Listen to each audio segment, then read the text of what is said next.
NN news છું અર્પિતા પટેલ। હવે જોઈએ અગત્યના સમાચાર। ગુજરાતમાં લોકસભા ચૂંટણી પહેલા કર્મચારી મંડળો પોતાની પડતર માંગણીઓ સંદર્ભે આંદોલનના મૂડમાં। આજરોજ સુરત મહાનગરપાલિકા સંચાલિત બીઆરટીએસના મૂડમાં આજરોજ નમસ્કાર દર્શક મિત્રો, આપ જોઈ રહ્યા છો એનએન ન્યૂઝ। હું છું અર્પિતા પટેલ। હવે જોઈએ અગત્યના સમાચાર।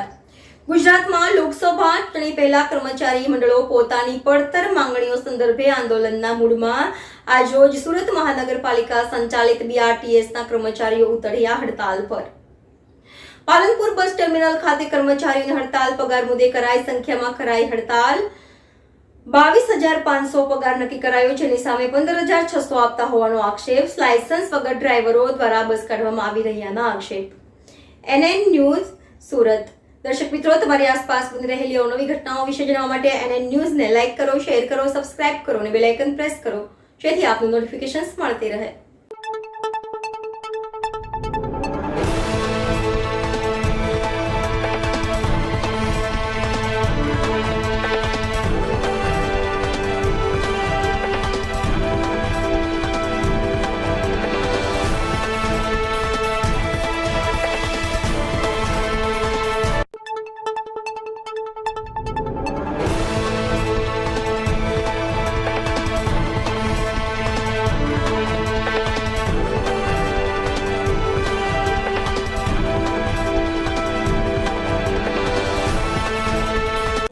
સર, મારું નામ દર્શન પટેલ છે।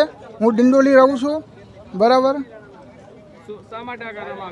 સર, અમે 1.5 મહિનાથી હું અહીંયા નોકરી કરું છું, બરાબર। અમને 22,500 મીન્સ કે 26 દિવસના, એટલે અમારે 865 રૂપિયા લેખે હાજરી થાય છે, બરાબર છે।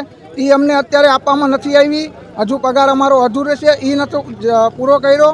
પ્લસ અમારી માંગણી એ જ છે કે અમને 865 રૂપિયા હાજરી આપે। એ લોકોએ અમને એમ કીધું છે કે અમે 600 રૂપિયા ભરી દેશું। અમે એ સંતોષકારક નથી।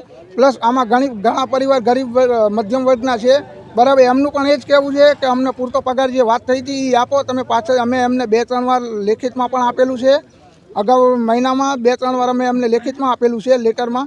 એ લોકોએ હોતે અમને લેટર આપ્યો છે કે ભાઈ અમે તમને આ કરી દઈશું, પણ હજુ એનું કાંઈ નિવાકરણ આવ્યું નથી।